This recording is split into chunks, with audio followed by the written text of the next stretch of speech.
When Jesus says he will suffer, be rejected and killed and raised on the third day, he is simply describing the inevitability of it. Jesus is not a populist politician who would sacrifice others for his own success. He is a self-sacrificing Savior. The powers of this world, and even most of the powerless too, will always reject a Messiah who rejects violence as a means to an end and who would instead love the world to death, literally. Jesus' nonviolent way of redemption rescues the world from its never-ending cycle of violence that always and only leads to death. A philosophy of looking out for yourself at the expense of others is so contrary to Jesus' dying to live philosophy that it amounts to really a living to die philosophy. In the new movie by Shaka King, provocatively titled Judas and the Black Messiah, we see a tragic story unfold of a man named William O'Neill. O'Neill was recruited at 17 years old by the FBI in exchange for being let go from his arrest for stealing a car. And he became an informant against Fred Hampton, the Chicago leader of the revolutionary Black Panther Party in the late 1960s that sought to overthrow the government and the capitalist system that they believed so oppressed black people. O'Neill became part of Hampton's security detail and was his personal driver. He secretly drugged Hampton at the direction of FBI Director Herbert Hoover and set him up for the G-men who would raid his apartment and kill Hampton and everyone in it except for Hampton's pregnant wife.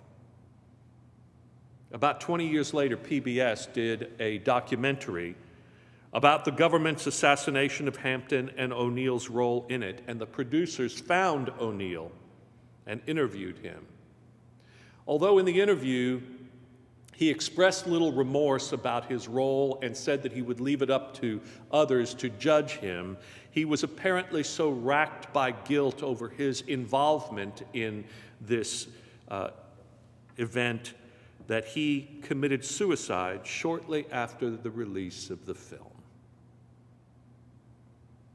Whoever would save his life will lose it.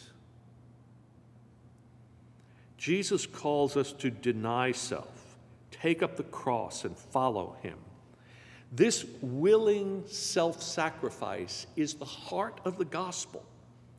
In our baptism, just as in Jesus, we let go of any effort to save ourselves by ourselves. Life is not to be grasped, it's to be given.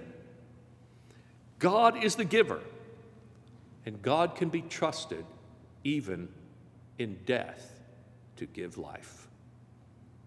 When the Soviet dissident Alexander Solzhenitsyn described his imprisonment in the book The Gulag Archipelago, he got to the essence of Jesus' call to die to self. From the moment you go to prison, you must put your cozy past firmly behind you. At the very threshold, you must say to yourself, my life is over. A little early to be sure, but there's nothing to be done about it. I shall never return to freedom. I am condemned to die now or a little later. Confronted by such a prisoner, the interrogator will tremble.